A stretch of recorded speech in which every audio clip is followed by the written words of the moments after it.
Hello everyone. So this will be a video kind of combining things we've learned about interactions in animal systems and homeostasis in animals that are not just humans. So set up your notes for Cornell Notes. Make sure you have the title and essential question written down, and we'll go ahead and get started.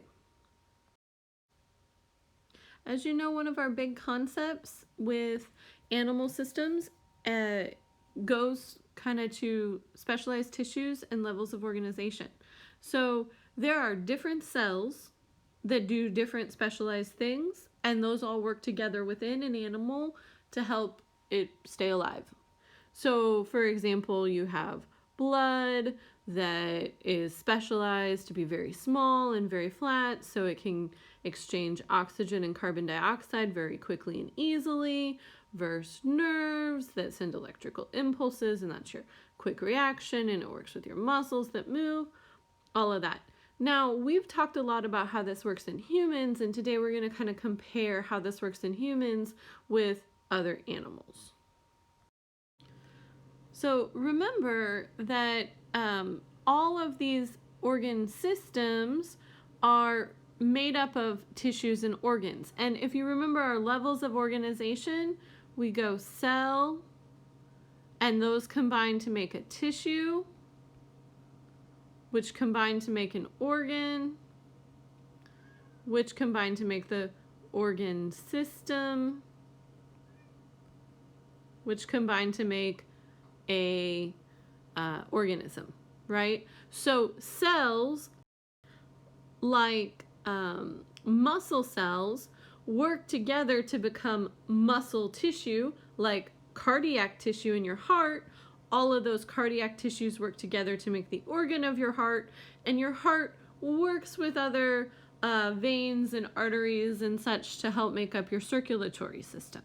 Okay, so the cells are long and can stretch back and forth, and those work together to combine and make tissue, and that tissue again works to become an organ and works in an organ system.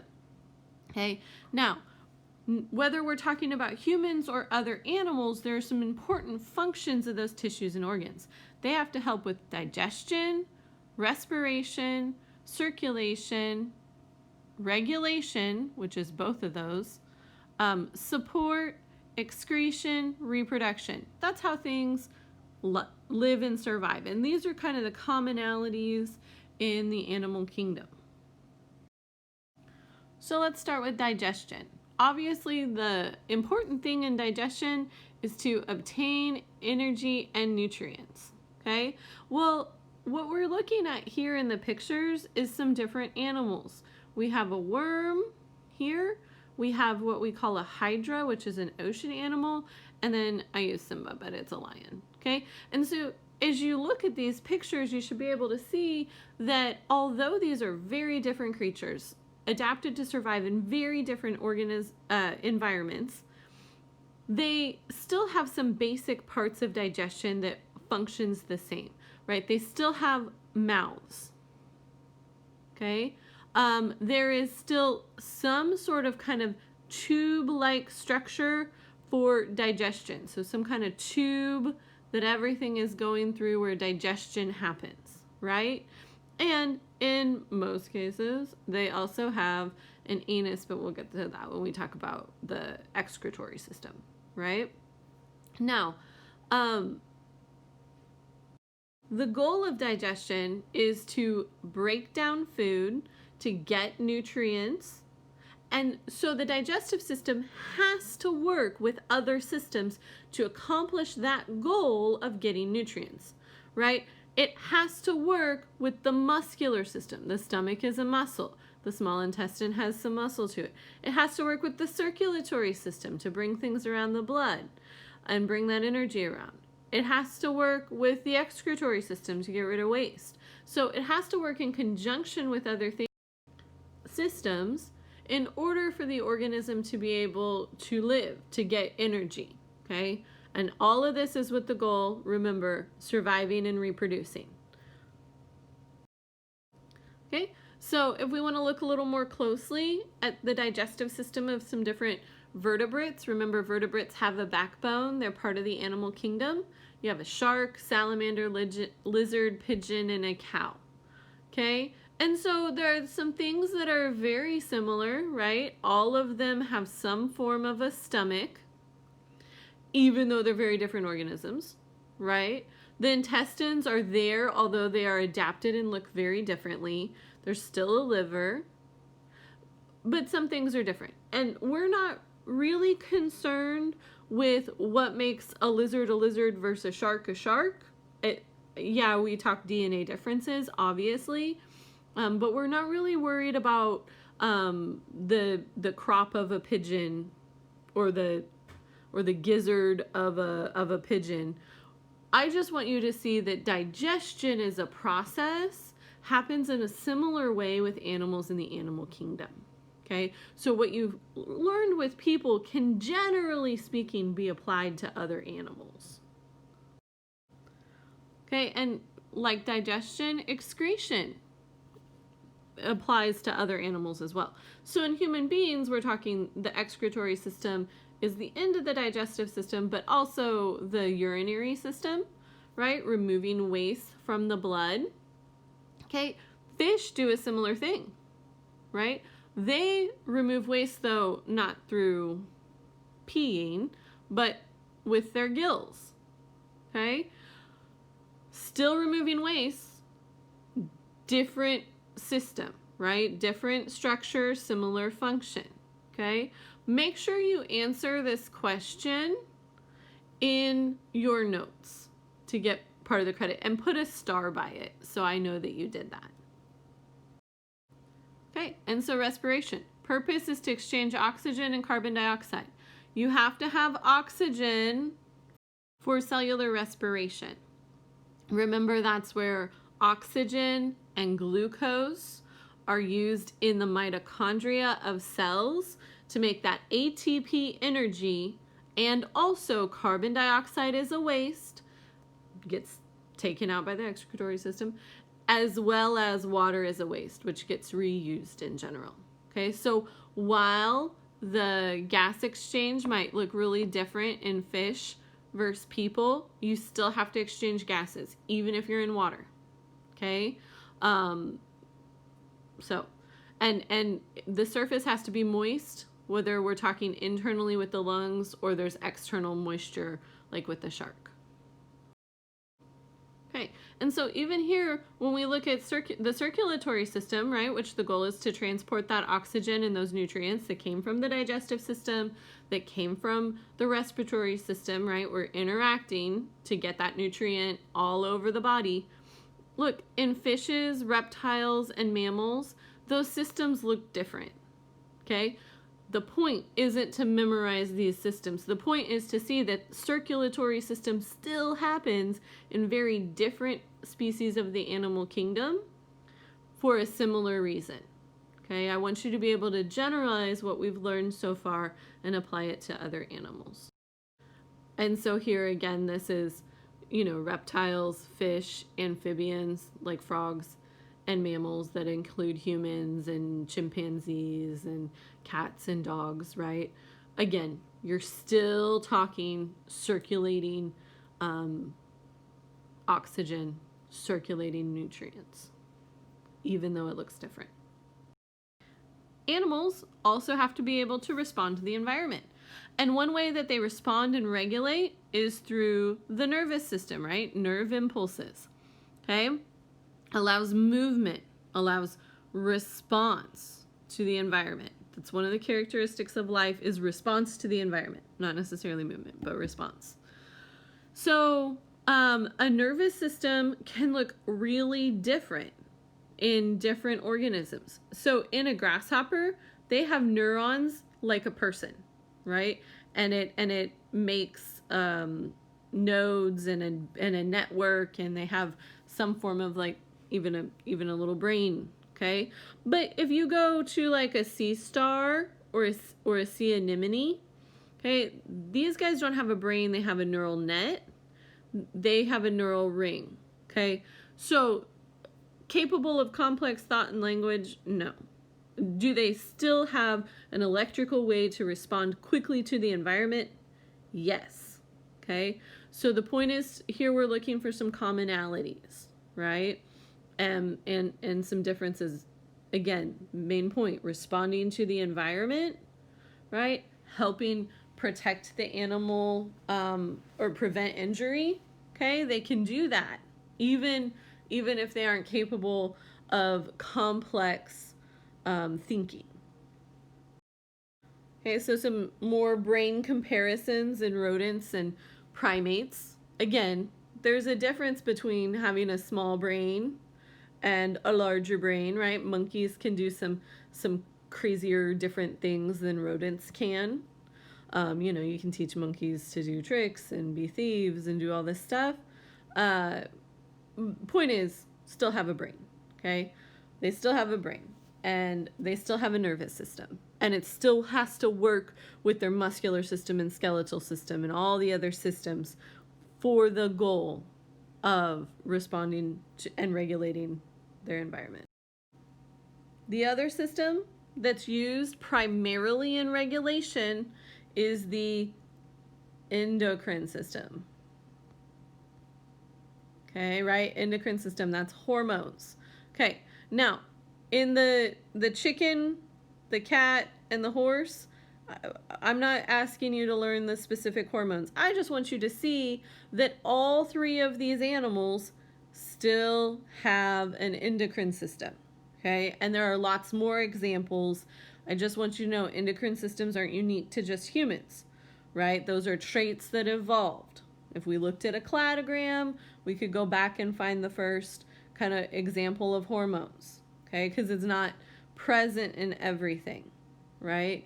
A brain isn't present in everything, okay? Fungi don't have a brain. Plants don't have a brain. So we can go back and see where those things have those characteristics have evolved, okay? We're talking animals, right? Animal kingdom. And so we're looking for some commonalities. We're generalizing our thinking. Okay, so then also a skeletal system, right? And providing support for the body. Now, animals include vertebrates that have an internal skeleton and invertebrates like insects that have an exoskeleton. The point is still support, framework, structure, protection, right? Protecting against illness and injury. Okay, so this is an example of the skeletal system in a cat. And as you can see from the way the skeleton is set up, that structure determines the functions a cat is capable of, right? A cat has a lot of vertebrae in its spine, so they can twist and bend, and they are flexible in ways that humans are not, right? Now, we're not going to get into all the details of cats. Just understand that the structure helps with function. And you also see the structure of protection even here with their rib cage to protect their internal organs. Okay, here we're looking at the structure of an elephant and a person, okay, as a side-by-side comparison, right? Skeletal system, muscular system, connected to the skeletal system in both. Even though the skeleton of an elephant is much different than a person, it's oriented differently, it's much larger, okay? The basics are the same, right? It's providing support, it's providing protection, it's creating blood cells, right, through the bone marrow. Okay, it's helping with consuming food, it's protecting the brain. So again, similarities is what we're kind of focusing on. We're generalizing our ideas. Okay, so how these systems interact and what they do is the key to maintaining homeostasis, right? Remember, homeostasis means balance. And I picked this picture because if this guy doesn't have balance, then like that's terrible for him. So homeostasis is about balance. right? So all the organ systems have to work together. Kind of like these guys have to work together in the pit crew. They do different jobs with the function of getting nutrients and healing and protecting the car, as much as you can think of a car as a living thing. But your body systems are working together to help keep an organism alive, whatever organism we're talking about. Okay, so for example, organ systems work together to produce vitamin D, which your body needs. So the skin, the integumentary system, absorbs the sunlight. The liver produces vitamin D. The kidneys produce vitamin D, so that's part of your digestive system. And it's used in your bones. Okay, so that's your skeletal system. So those three systems work together with vitamin D production. Thermoregulation, maintaining a steady body temperature. Okay, well that happens through an interaction of your integumentary or skin system and your circulatory and muscular systems. So when you get hot, the reason that your face turns kind of red is your body brings a lot of blood up to the surface to try and help it cool down. And you start to sweat and you cool down. And that's your integumentary and circulatory system cooling you down. Now, if you get too cold, okay, your body is gonna pull blood into the core to kind of help keep your heart and organs warm. And you're also gonna start to shiver, so your muscular system kicks in to try and warm you up, okay? So that negative feedback loop depends on organ systems working together to happen correctly. Now, if homeostasis is disrupted, okay, that can result in injury and illness. Short-term disruption, you're cold and you shiver, not a big deal. We can fix that. A long-term disruption, like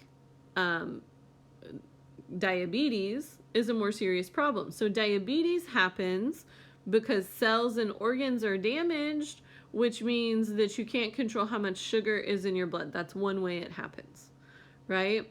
We talked about with temperature how, yeah, you can shiver to warm up, but you know, if you do a polar bear swim and you go jump into freezing cold water and you get hypothermia, there's not a lot of fixing that, you know?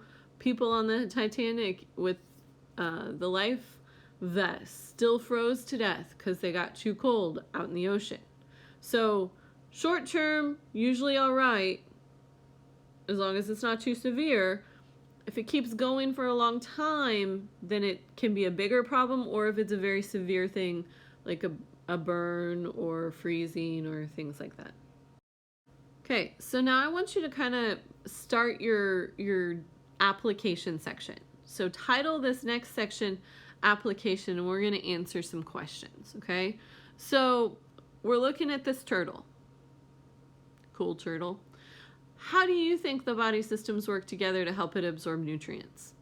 Based on what you see, tell me how that turtle gets nutrients from its mouth to its shell and to its feet. All right? Okay, application number 2. Based on this diagram, I want you to tell me how the skeletal and circulatory systems work together in a chimpanzee. Notice, I'm giving you a little hint here, we have bone, we have blood. Okay, so those should be 2 words you use in this example.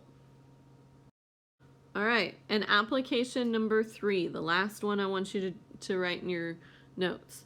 I want to know how the skeletal and muscular systems interact in insects and humans, right? So we have muscles in both, but I'm looking at bones here, and here I have an exoskeleton. So is the skeleton the same? Where does the muscle attach, right? So look at where muscle attaches in both and kind of tell me how they're interacting. What's controlling that movement, okay? Tell me how those body systems work together. Okay, so you should finish up by writing a summary, answering the essential question at the bottom of your notes. This part I'm circling right now is extra credit if you would like to do it, Okay, so if you want a little extra credit, make sure you draw this feedback loop. If you don't want extra credit, then just do the summary. Thank y'all, and I hope you have a great day.